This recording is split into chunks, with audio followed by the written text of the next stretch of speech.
शांतिपूर्ण आंदोलन की सफलता के लिए किसानों को बधाई, दीपेंद्र हुड्डा।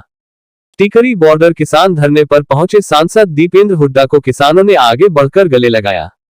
आंदोलन में अपनी जान की कुर्बानी देने वाले किसानों के परिवारों को मिले आर्थिक सहायता व सरकारी नौकरी, दीपेंद्र हुड्डा। किसानों पर दर्ज मुकदमे तुरंत वापस ले सरकार, दीपेंद्र हुड्डा। बहादुरगढ़ से पत्रकार प्रवीण चोपड़ा की रिपोर्ट। सांसद दीपेंद्र हुड्डा आज टिकरी बॉर्डर पर जब किसानों के बीच पहुंचे तो वहां मौजूद किसानों ने आगे बढ़कर उन्हें गले से लगा लिया। दीपेंद्र हुड्डा ने भी किसानों को गले लगाकर बधाई दी और कहा कि आज खुशी का भाव भी है और आंख में पानी भी है। किसानों के संघर्ष में हमेशा साथ रहा हूं। बड़े बुजुर्गों की मेहनत और तपस्या की जीत हुई है। उन्होंने आंदोलन में अपनी जान की कुर्बानी देने वाले किसानों को श्रद्धांजलि दी। दीपेंद्र हुड्डा ने मांग करी कि सरकार दिवंगत किसानों के परिजनों को सरकारी नौकरी तथा आर्थिक सहयोग दे, साथ ही किसानों पर दर्ज मुकदमे तुरंत वापस ले। दीपेंद्र हुड्डा ने आजादी के बाद सबसे लंबे और शांतिपूर्ण आंदोलन की सफलता के लिए देश भर के किसानों को बधाई दी। उन्होंने कहा कि तीनों कृषि कानूनों को वापस लेने संबंधी प्रधानमंत्री की घोषणा से स्पष्ट हो गया है कि किसानों की मांगे जायज थीं।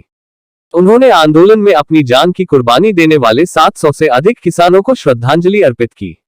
दीपेंद्र हुड्डा ने कहा कि सरकार समय रहते अगर किसानों की मांगों को स्वीकारती तो इतनी जानें न जाती और इन घरों में अंधेरा न होता। उन्होंने कहा कि देश के किसानों ने पिछले 1 साल से हर प्रकार का डाक, दर्द, अपमान, अत्याचार, सरकारी प्रताड़ना झेली।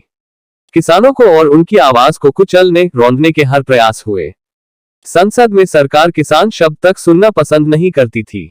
आंदोलनरत किसानों पर लाठी डंडे, आंसू गैस के गोले, ठंड में ठंडे पानी की बौछारें बरसाई गईं। इस दौरान 700 से ज्यादा किसानों के शव विभिन्न धरनों से अपने अपने गांव लौटे, फिर भी किसानों ने अपना संयम नहीं खोया और वे संविधान के दायरे में शांति के साथ अपनी मांगों को लेकर डटे रहे। दीपेंद्र हुड्डा ने कहा कि डैक इस बात का है कि सरकार पूरी असंवेदनशीलता और हठधर्मिता से किसानों को नकारती रही और किसानों को किसान मानने तक से इनकार करती रही। संसद में जब उन्होंने दिवंगत किसानों को श्रद्धांजलि देने, किसानों के परिवारों के प्रति संवेदना व्यक्त करने और उन्हें मदद देने की मांग उठाई तो सरकार का कोई सांसद, कोई मंत्री खड़ा तक नहीं हुआ, उल्टा वे किसानों की कुर्बानी की खिल्ली उड़ाते रहे। जब जब उन्होंने किसानों के मुद्दों को संसद में उठाने का प्रयास किया, उनका माइक बंद कर दिया गया। दीपेंद्र हुड्डा ने कहा कि उन्हें इस बात का संतोष है कि अंततः सरकार को किसानों के संघर्ष के आगे झुकना ही पड़ा। सरकार को एमएसपी के सवाल का भी समाधान करना चाहिए। सांसद दीपेंद्र हुड्डा ने कहा कि सरकार को अविलंब किसानों की समस्याओं का समाधान करना चाहिए। हरियाणा में बड़े पैमाने पर किसान की खरीफ की फसल बेमौसमी बारिश व जलभराव से खेतों में ही गल गई है।